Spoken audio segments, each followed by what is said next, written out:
Honestly, I was dragged kicking and screaming into my first intentional community scene. My son's father had lived on a kibbutz in Israel during high school for a year, and when we got pregnant, he kind of had a meltdown and went, "Oh my God, I really want to do this community thing, and if I don't do it now, I'm never going to do it." Like, he sort of saw that as a big choice point for him, and I was not buying it. I mean, I had all of the stereotypes in my head about community.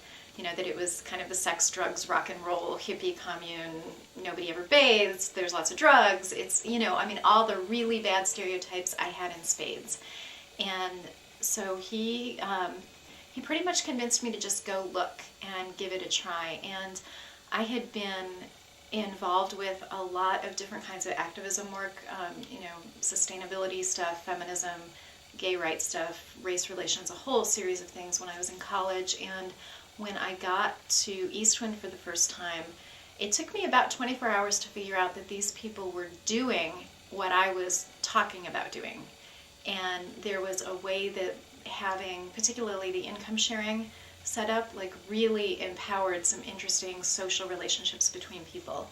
And they, you know, they were growing a huge percentage of their own food, you know, really doing the low resource use, low money version of life. And I felt pretty inspired by that. And I also got pretty quickly that as a soon-to-be brand new parent who really had never spent much time with children, it would really help to be surrounded by parents. And so that was a big piece of it too, was like, whoa, these people have something to offer that I'm really going to need in another 8 months or so. So there were those things that got me hooked initially, and it wasn't really about community initially for me. It was more about being able to live my activist ideals, and I think after I'd been there for a while, I figured out that living my activist ideals was community.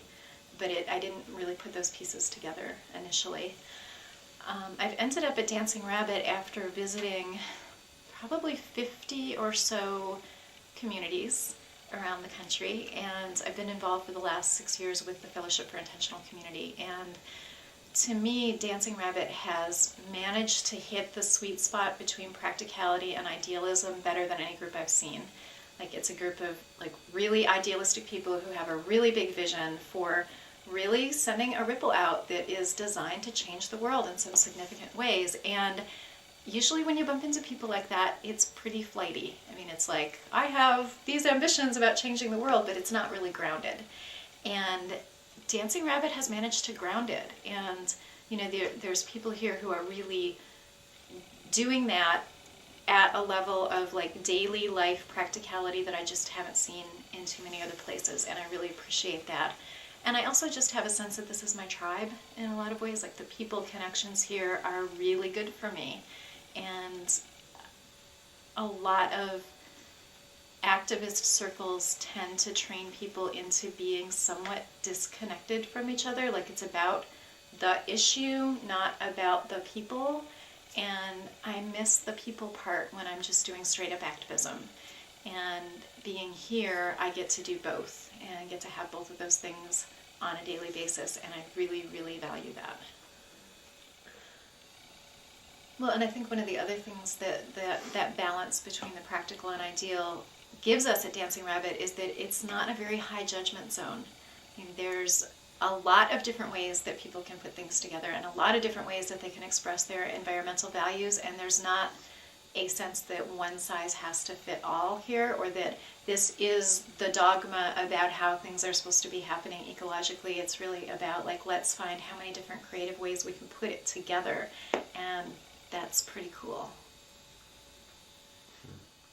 So as far as how Dancing Rabbit mixes the practical with the ideal, my sense is that it has a lot to do with Dancing Rabbit being a very relational culture where things are not black and white. There's not a lot of rules. We have a box that we've drawn with our ecological covenants, but within that box, how people manifest their version of the ecological covenants varies a lot. And there's a lot of negotiation that goes along where you really talk to your neighbors about, like, does this seem like this would work for you if I did this thing right next to your house? And there's you have to be able to navigate really caring about each other. And there's a way that I think sometimes idealism moves us away from being relational because we get really focused on the concept that we want to be having in the world, and there's not a dedication to things being relational.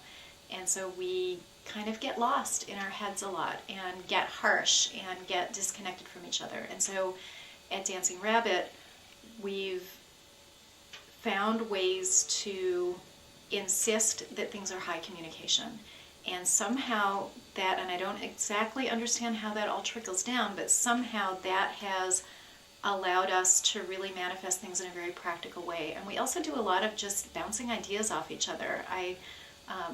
One of the guys here was building a cob house last summer, and I remember we had this a couple nights in a row. We had these great conversations about like how to do roof stuff, and we ended up with this totally off the wall idea. And the next day he was out there trying it, and it was like watching that ability to have a whole bunch of people who are creative and are really dedicated to the same values bouncing off each other constantly, and then somebody just goes and tries something and suddenly there's a new way to do something out in the world. And that's really exciting to me, and that's really interesting, and I think that's part of why we hit the sweet spot, is that constant bouncing off each other.